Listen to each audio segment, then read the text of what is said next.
Have you ever felt completely defined by a single moment? You know, a mistake that you just can't seem to shake? Well, today we're diving into this really powerful story about how the absolute worst choice in one person's life became the very thing that sparked an incredible transformation. Wow, I mean, those are the words of Nathan Harmon, and they're about a single night that just changed everything, forever. And that's really the question at the heart of what we're talking about today. Because what comes after you hit rock bottom? Well, it's a story about forgiveness, it's about accountability, and it's about this profound truth that our past does not have to be our final destination. So, to really get a handle on the path to healing, we've got to go back. We have to understand the choice that made it all necessary in the first place. All right, so picture this. Nathan's 23 years old, he's already on probation for a DUI, doesn't even have a license, but he decides to go to a bar with his friends anyway. The plan, though, was that someone else would be doing the driving. And this is exactly how fast a good plan can just completely fall apart. Priscilla shows up, she's the DD. Nathan even tells his friends, look, I'm drunk, I'm not driving, she is. But somewhere between that bar and getting to the car, that plan went right out the window. He got behind the wheel. You know, Nathan remembers those next few moments with this almost haunting clarity. The atmosphere in the car, what they were talking about, even the shorts he was wearing. And then, Priscilla's voice saying just one single word. The car slammed into the tree at over 60 miles per hour. The brakes were never even touched. So one word, one single moment, and then just this deafening silence. This is where the true weight of that one choice becomes absolutely crushing. He wakes up in a hospital. There are police officers standing over him, and they're firing questions at him. Who is she? What's her name? He's totally confused. The accident report, it said there was only one person in the vehicle when they got there. Priscilla had been thrown to the floorboard.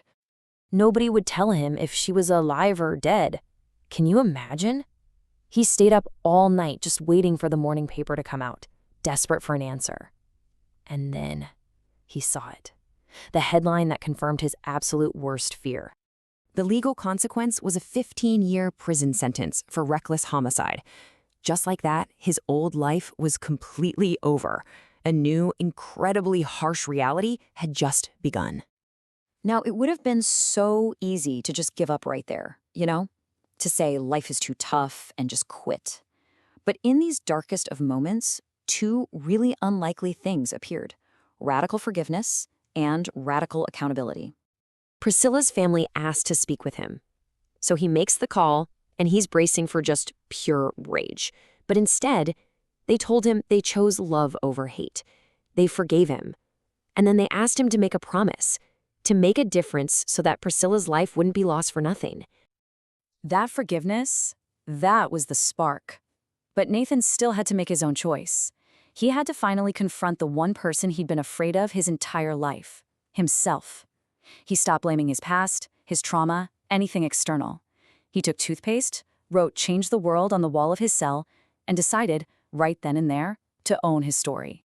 Okay, so how do you actually rebuild a life from the ground up? This is where the story pivots from a personal tragedy into these universal principles that, honestly, anyone can use to start over. So in prison, Nathan came up with 3 simple but really powerful principles to guide every single thing he did. Number 1, hard work works. Life isn't just going to hand you things, but if you build it, nobody can ever take that away from you.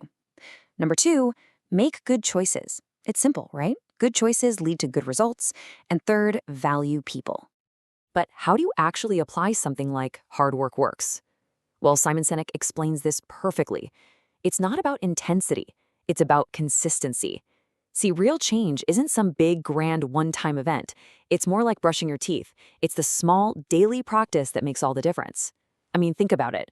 Working out for 9 hours straight won't get you in shape, but working out for 20 minutes every single day, that will. And that consistency is what powers all the tools you need for the journey. Just like Nathan had to, you have to define what success means for you. Then, you got to pursue progress, not perfection. It's those small, daily choices that build that momentum. And focus on joy. That's that internal feeling you get from doing purposeful work, not just happiness, which kind of comes and goes. The biggest shift, though, it happens when you take ownership, just like Nathan did in that cell. And finally, you just have to start right where you are with what you've got. You don't need a perfect plan, you just need to begin. And all of this brings us to the most important point of this entire explainer. Because this isn't just Nathan's story. It's really a blueprint for anyone out there who feels stuck. I absolutely love this quote from Jeremy Anderson. Your condition is not your conclusion. Just let that sink in for a second.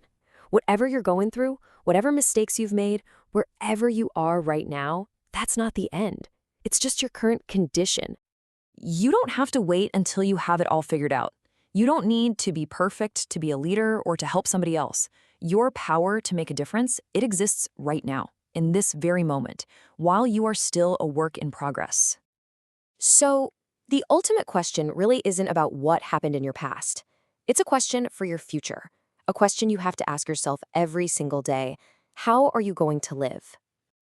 So, if today was all about the why of change, our next explainer is going to be all about the how. We're going to get into the nitty-gritty science of building habits and look at some super practical strategies to make new behaviors actually last. Seriously, you're not going to want to miss it, so make sure you subscribe to the channel and, you know the drill, ring that little notification bell. And finally, let's make this real. Based on everything we just talked about, what's one small, consistent choice you can make today to move your own story forward? Let me know down in the comments below. Thanks so much for watching.